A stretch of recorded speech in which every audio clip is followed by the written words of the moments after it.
Hey guys, how you guys doing? Sorry for not updating for so long. I know it's been like over a month and a half, I think. It's been a while. Um a lot of things happened and I guess it's a good reason that I haven't been updating you guys. Mainly because I've been doing a lot better and I just been really busy you know, doing exercises and just kind of going about my routine and stuff and making progress. But I do miss you guys. I do want to give you guys an update. And um, at this moment, my neck, like up here, is really bad. So you can see I'm kind of like tilting my head a lot. Um, because this is kind of like the most comfortable position right now. Um, but let me update you guys as far as since my last video. Um, a lot happened. A lot. Um, I feel like this video might be long, but uh, since I haven't uploaded anything in a while, I feel like I have an excuse to talk a little more. But anyways, so let's start by. I think my last video is when I went to a workshop for Dr. Farias, a person that knows probably more than anyone about dystonia. I mean, he studied dystonia for, if I'm correct, he studied dystonia for over 20 years. And he knows it like inside and out. And so I went to one of his workshops for Blossom, I still don't know the term, but for people with eye problems, with affected by dystonia. And when I came out of that, I was kind of confused because my dystonia was affecting everything, like literally everything. I couldn't, so I was just confused by like limited information. Almost I felt like a little hopeless and like, oh my God, I didn't get the answer that I was looking for, sort of feeling. And 2 weeks after, I went again to Canada, and this time it was on cervical dystonia. And let me just tell you guys, it changed my life. It's only been I went there last week of April. So it's been less than a month, and I've been like 40 to 50% better in less than a month, like 3 weeks. Of course, it's not just exercise alone, thanks to neurofeedback, that I'll give you guys an update on also, but it's just a lot of things has came together and really just sort of things happened. But so let me just start from beginning. It's so much that I want to talk to you guys about, and this always happens where I don't update you guys for too long, and then there's just so much I want to say, and then I somehow miss everything that I wanted to say. So I'm gonna try to, say it in its chronological order. So during that workshop for cervical dystonia, first let me back up. Let me explain to you guys what exactly dystonia is now that I understand, and have learned it and have like gained that aha moment personally. And a lot of things I'd say or reference to is using Dr. Farias's words or information because, he described it in a way that I understood, and it's the best way to describe it to you guys. So I just want to, let you guys know a lot of these words and stuff I say, it's not, at least when I'm describing, about dystonia and stuff, it's not my words. It's his. So how he described it, what dystonia is the best way to imagine is thinking of a kitchen. No, thinking of a restaurant, right?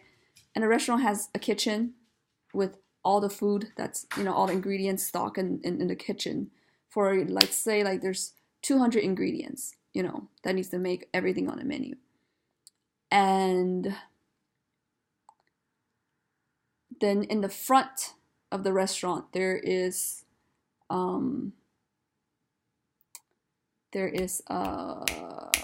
sorry, I'm losing my train of thoughts. A menu, right? And the menu, let's say the menu is your brain. And let's say the ingredients in the back is your body parts. What's happened is that, pretty much, people come in, they look at the menu and they order from the menu, right? And then the back kitchen makes it. That's how a movement happens, or, uh, cognitive thinking, or a lot of things, beyond just, and that's one thing I learned with dystonia. It does not just affect your body. It affects so many things. I can't even begin to tell you guys how much things is affected. But so it's pretty much what dystonia does is it takes items off that menu. It's a disconnection between your brain and your body parts. It's kind of like, let's say there was, 100 items on the menu, but now all of a sudden there's only 20. And if the menu is not there, the customer cannot order it. But the ingredients is still in the kitchen. It's still there. But because people don't see the menu, they can't order the item. The ingredients is not being used, right? Because no one's ordering those things. It's exactly what's happening in your body. Your body parts is still there, like the ingredients, but your brain doesn't have the menu. It's instead of 100 functions, it's decreased to only 20, for example. So your brain is not calling these body parts because it doesn't have that menu anymore.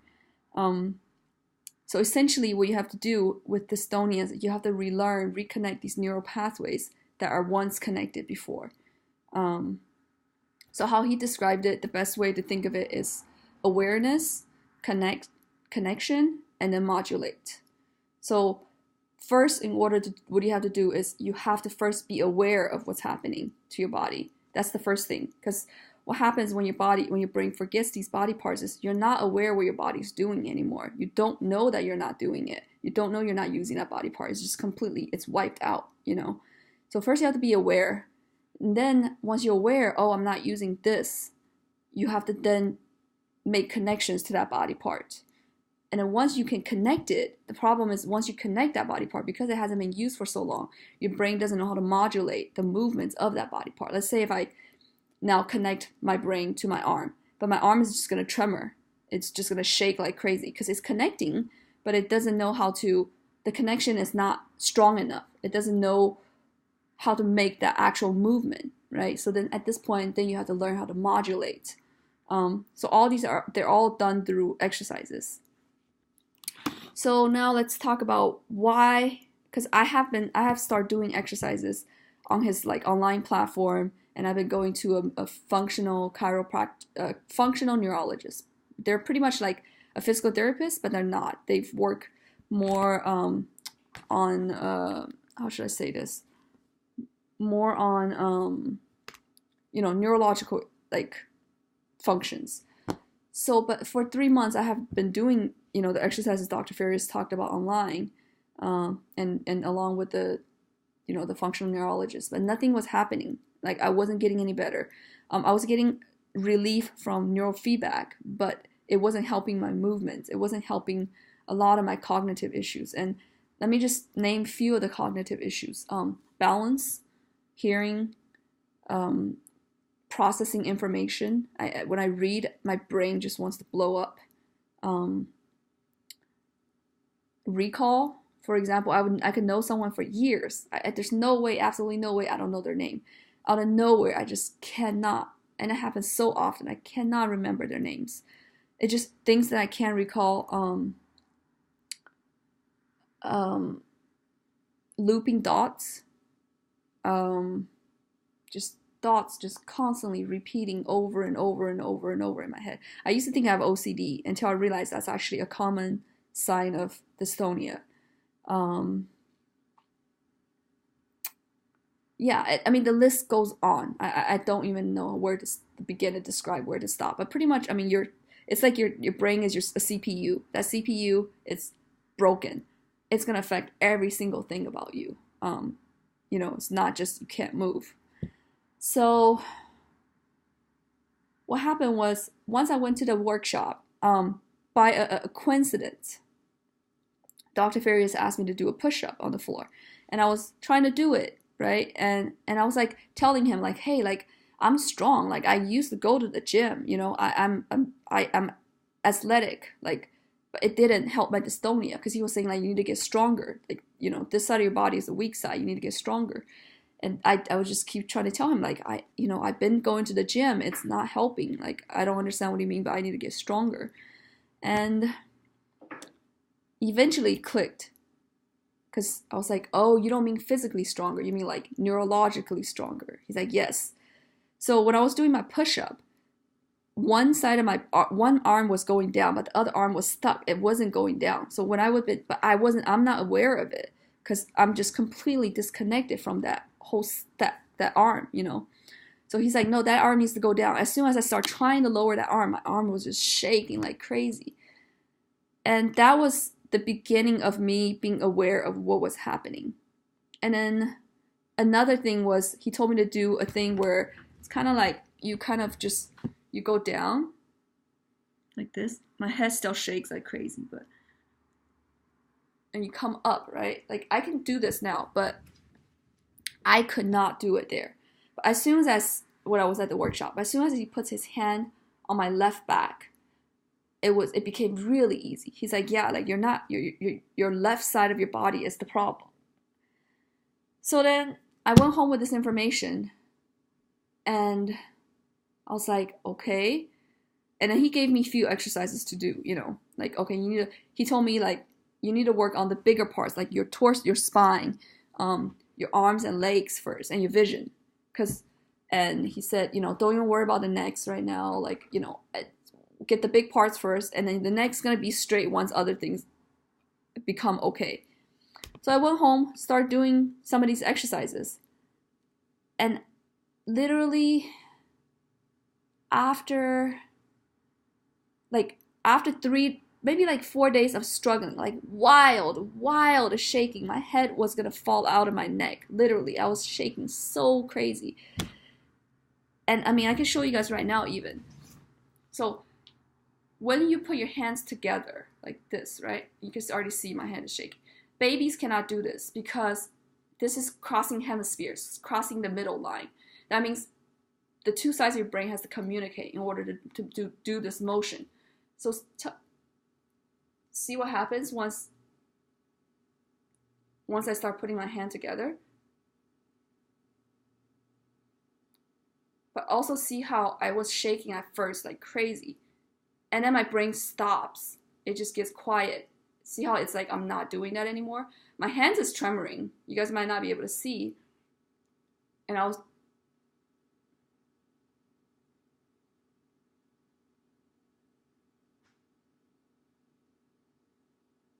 So this is just a demonstration. You can see that, you know, first my brain was reacting. It's like, oh my God, I don't know what to do. Freak out. And then after a few days of, you know, doing those exercises, having my brain to communicate.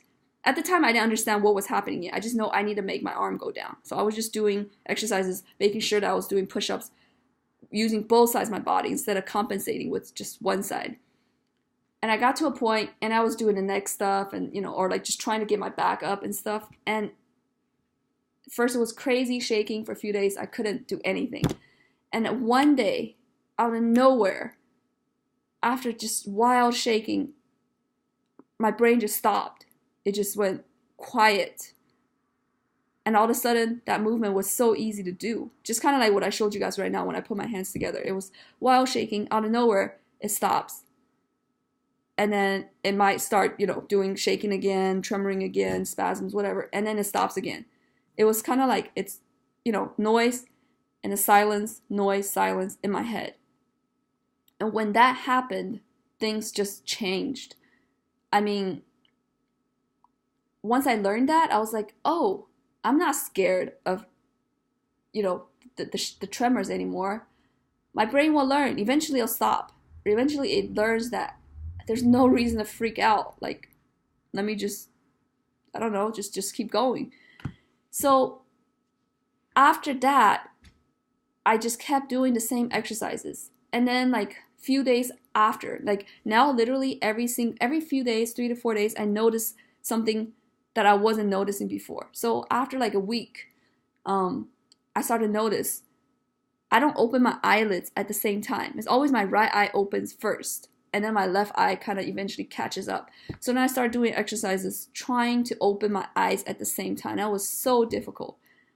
But when I do get it right, I can feel it. I can feel in my body that both sides of my brain is working at the same time, simultaneously. And so I start doing that. And then next thing I notice is, I forgot what I noticed next. When I was breathing, I realized only the right side of my stomach is rising. My left side is not. I'm not even breathing. I'm not even breathing through my left nostril. I was breathing purely. I was using the right side of my body. I mean, I can't imagine how my body will function with just that. So then I start trying to breathe. How I do it is I first using his, theory of connect, aware, and then modulate. So first thing is I don't even worry about the right side. I just worry about the left side. I put my hand on my left belly and just breathe through my left nostril. Just think about my left side of my body and just use that side. And once I was able to do that, then I think about, okay, now let me connect the left and right. And that's when I realized what my body was doing. And then my shoulders, I was trying to just shrug my shoulders up, and I could see my shoulder going like in a very fast pace. So when people look at me, they think my shoulder is going up at the same time. Really, it's going little by little up. And that's the same thing I was doing with everything in my body. None of my, both sides of my body, none of them were doing the same thing at the same time. My brain couldn't do it together at the same time. It was always do a little bit of left, do a little bit right, do a little bit of left, do a little bit right with everything. And that's why I was having so much issues with my entire body. So then, I started breathing, trying to focus on both sides of my stomach and try to breathe at the same time. And then, doing squats, going down at the same time, just doing everything left and right at the same time. That was, once I figured out what was wrong with my body, and I realized the exercises became so efficient. But the thing is, don't get me wrong, there's days I cannot perform those exercises, and there's days that are much easier. But little by little, I was feeling so much better, because when the two sides of my brain do connect, and when I do the exercises correctly, even if I just do 5 push-ups using both sides of my body at the same time, I get that feel. I get that feeling, and I'm just like, oh, I get a moment of clarity in my brain. It's I don't know how to describe it, and I just know okay, I did this correctly. And then after that, maybe 2 weeks in, when I went in for another neurofeedback brain scan, when they took my brain map, the doctor told me oh my God, and he didn't know what was happening. He just told me on his own. He didn't know I started doing new exercises and all this stuff. But he was like, I had to take a double take on your brain map last time I looked at it. It looked completely different from the previous year. I mean, I've been going to neurofeedback for a year, and it just changed like that. And he's like, all your anxiety was gone. Everything I was seeing, it disappeared. Your brain looked like a completely new person. I had to make sure that was your brain map. And I was just like, really? That's interesting, because this is what I've been doing, and I felt this much better. And he's like, yeah, wow. And this just proves to me that my brain is changing. And honestly, I don't think you guys even know how much happened in last month. I was having so much issues cognitively. It was difficult for me to just navigate through life. It was almost impossible for me to hold down a relationship, because I couldn't barely function as a person. And since last month, I was actually talking to someone. I have been talking to someone, and was able to, just maintain the relationship. And of course, I told him about, and I'll tell you guys next time about, as far as dystonia in relationships and anxiety with the relationships. It's another can of worms. But it's new for me to actually be able to even just open up and just tell someone what I need from them. Which also just, I don't know. I think just the last whole month, just so much change. I started to see a therapist again because um, my doctor at neurofeedback said, "Hey, like, do you talk to a therapist?" I was like, "Yes, I have in the past. It didn't really work. I was just in so much trauma, so much anxiety. It just didn't. It couldn't help me." And he's like, a lot of people in the past done a bunch of neurofeedback and went back to see a therapist, and because they're at a such better mental place, they can finally open up. And so, okay, I guess I can't go into that without telling you guys the story with the whole dating and stuff. So bear with me. It's gonna be a long video, like I said. So as I started talking to someone, I like the first day I was super anxious, blah blah blah, whatever. But you know what? It's fine because he doesn't really know me either, so he doesn't really have any expectations. It's just kind of like, okay, we're just figuring out what's happening with each other, right? And the second day was fine because it was in my comfort zone. It was somewhere I was familiar with. I was at home, But the inevitable had to come is that the fact that I still disassociate a lot.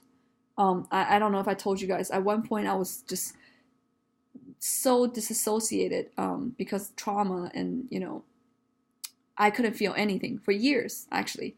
And now I'm like in and out of it. There's good moments, a lot of good moments, but there's also a lot of bad moments still. And in those bad moments, things get really weird.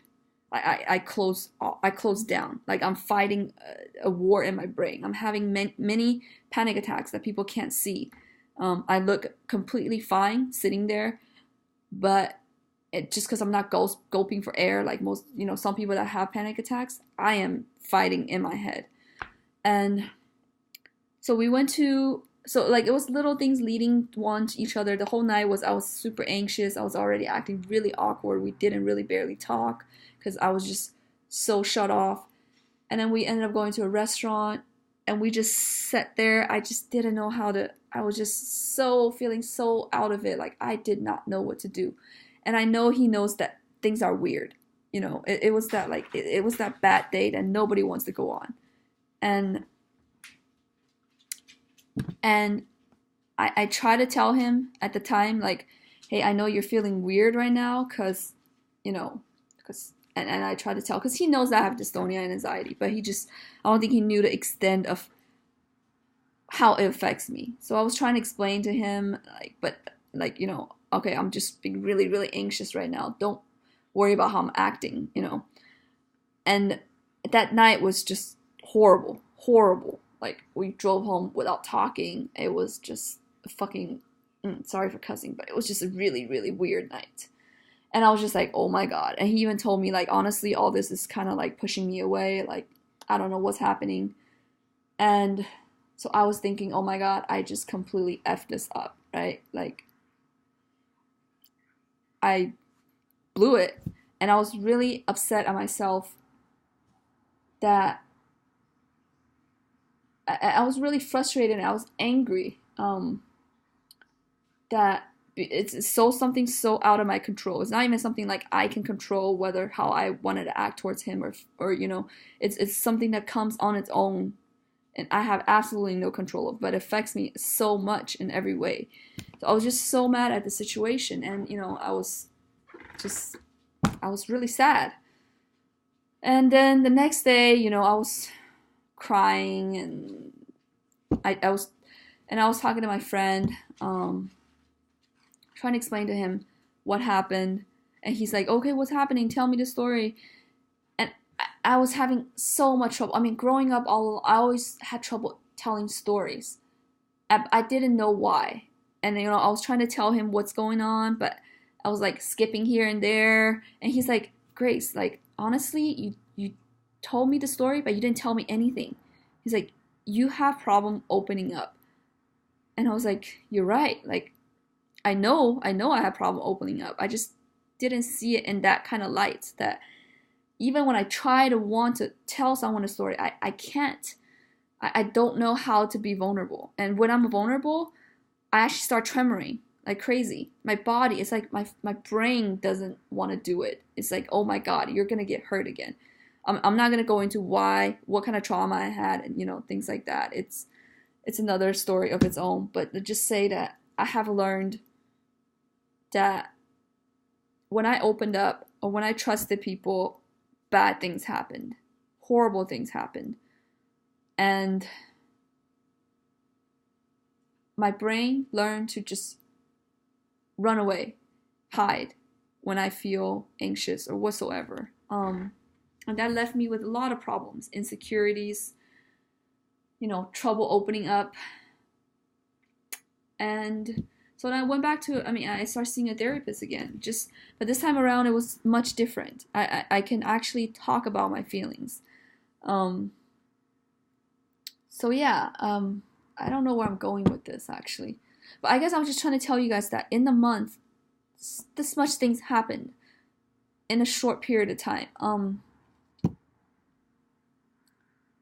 Yeah, some days I wake up and I still get mad, like, oh, why am I not getting better as fast as I want to, and blah, blah, blah. But then I look back and I realize, oh my God, it hasn't even been a month yet, and you're already feeling this much better. Like, what are you complaining about?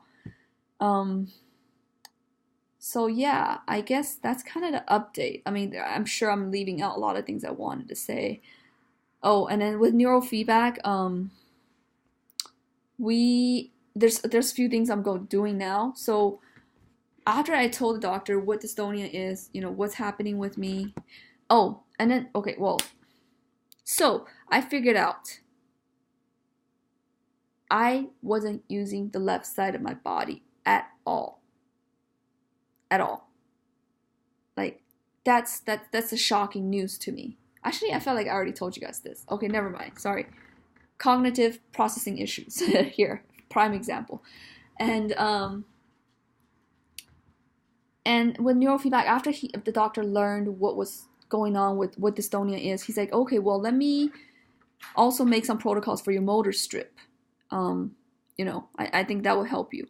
And at first I was really hesitant. I was scared because the problem with neurofeedback is when I'm doing it, I feel so much tension because my brain is freaking out. Like, what is happening with all these connections? It actually gives me more, make me feel worse.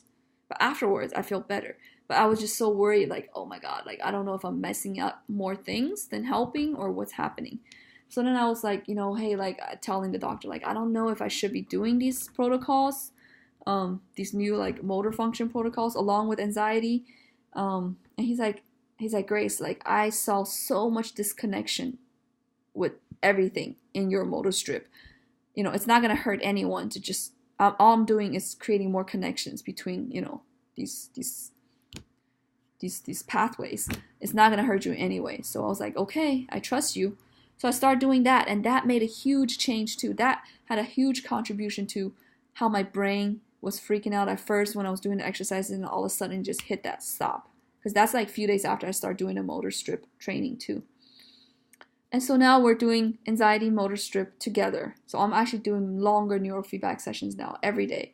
It's unheard of. Nobody's doing it as much as I am. But because my brain adapts so well to it and it's been doing it for so long that it works. It works for me. The consistency every day doing it and the how long I'm doing it for. It's going really well. And then we start doing something new starting last week, and that's been amazing too. Is the doctor said, hey, I went to he learned something new. So I'm actually the first person that they're doing this on at their clinic, but he has colleagues that has been doing it at their clinic for a period amount of time. So because now I have an anxiety protocol and a motor strip protocol, and I have an eyes open anxiety, eyes closed anxiety, eyes open motor strip, eyes closed motor strip. Because with eyes open, eyes closed, I function completely different. And so what I've been doing is, okay, I'll do 30 minutes or 20 minutes of eyes open anxiety, and then 20 minutes of eyes closed anxiety, 20 minutes of eyes open motor strip, 20 minutes of eyes closed motor strip in large sections of time, right? But instead now, he's like, why don't we try this? Because when you're in real life, your brain is not doing, okay, well, I'm gonna do this for now and then do this for now. It's all processing at the same time. He's like, there's software where it could simultaneously switch between different like protocols. So what I've been doing is 5 minutes of eyes open, 5 minutes of eyes closed. Oh wait, sorry, rewind. 5 minutes of eyes open, anxiety. 5 minutes of eyes open, motor strip, and then switch back. 5 minutes of open, anxiety. 5 minutes open of motor strip, and just kind of switching back and forth. So this way, it's kind of like doing agility for my brain. It kind of it helps my brain to switch to better function during real time when I'm not doing neurofeedback in the outside world.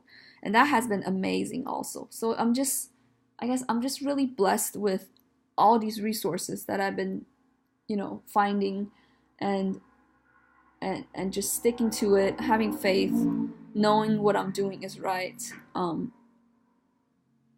persistence. But yeah, so that's all it's been happening. And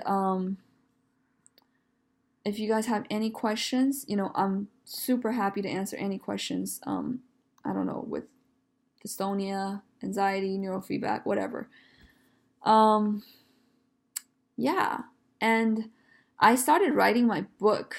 I only wrote 2 paragraphs so far. I guess I can just read it to you guys now, since, it's already a long video. Who cares, right? Let's just go for it. Let me just find it.